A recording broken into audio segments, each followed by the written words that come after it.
The references to tobacco products in this bicentennial snapshot is for historical purposes only, recounting an individual's reminiscence of a bygone era. The Greece Historical Society does not encourage the use of any tobacco products. To mark the 200th anniversary of the founding of the town of Greece, the Greece Historical Society presents a Bicentennial Snapshot. Each week, we take a look at a particular aspect of Greece history. Today, our topic is general stores. Today, we take it for granted how easy it is to buy food, clothing, and other products from a variety of stores, all within easy travel distance. But in the 19th century and even into the 20th century, Greece residents depended on general stores for their purchasing needs.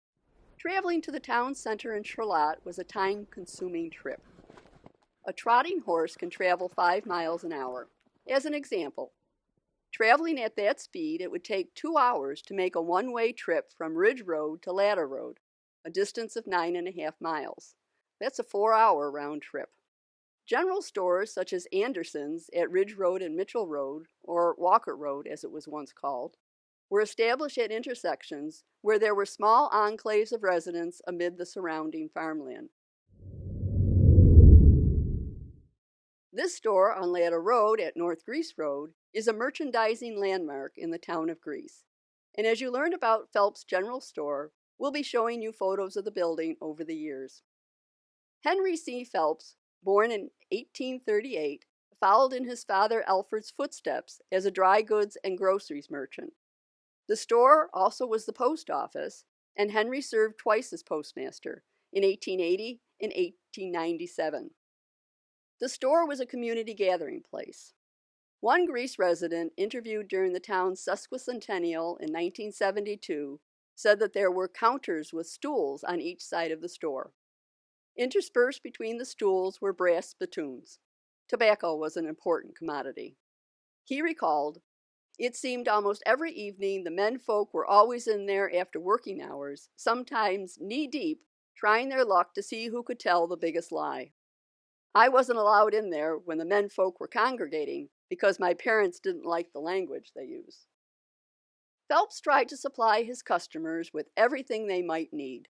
Listen to this inventory: shoes, hats, work boots, sunbonnets, aprons, tobacco of all kinds, hardware, tins and pans, cutlery, jackknives of all sizes, nails, gutters, scythes, sickles, baskets, newfangled lawnmowers, Crossman Brothers seeds and packages in bulk, clover seeds in 3-bushel bags, kerosene, kerosene lamps, wicks, and globes, gloves, wallpaper, house and barn paint, window shades, school supplies, brushes, buckets, bolts of cloth, needles and pins, buttons, brooms, patent medicines, and of course a well-stocked and complete line of groceries.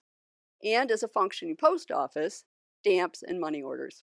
Henry C. Phelps was described as a kind man, short in stature, with chin whiskers. His hobby was fixing pumps. It was widely known that if you were having trouble with your pump, that Henry would come right out and fix it, even if it took all day. Often as not, Henry didn't charge anything for fixing it. Some customers, however, would get very upset with him. They thought he should be minding the store. Today, an insurance company occupies the historic Phelps building. Wagg's General Store was a fixture on Ridge Road at Lake Avenue until 1964. The area, including parts of Pullman Avenue, became known as Wagg's Corner. After opening several stores in the city of Rochester, circa 1902, Gilbert Wagg decided that a location in the country on the edge of the city across from Kodak would be an ideal location for another store. Initially, Bert, as he was called, sold meat, baked goods, produce from local farmers, and other groceries. In this photo, Bert is the gentleman circled in blue. Outlined in green below the counter is a box of apples from William Keene and Sons. The Keene farm was located just a little way down from Wagg's on the ridge near Mount Reed. The store expanded rapidly, adding another department almost yearly. They moved to a building with more square footage on Lake Avenue and added building space along Pullman Avenue. Furniture, china, yard goods, shoes, and phonographs and records were added to the inventory.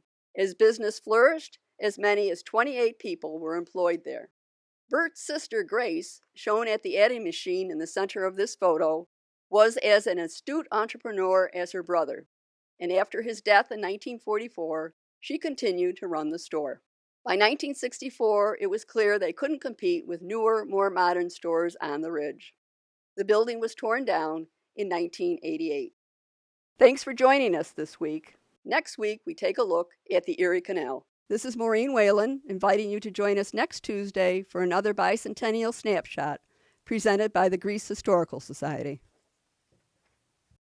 Want to learn more from the Greece Historical Society and Museum? Then click that subscribe button for more content and hit that bell icon to get notified when there's more Bicentennial Snapshots. You can visit us on the web at GreeceHistoricalSociety.org. You can find us on Facebook at Greece Historical Society. You can follow us on Twitter at GreeceNYHistory, and you can stop in at the Greece Historical Society at 595 Long Pond Road.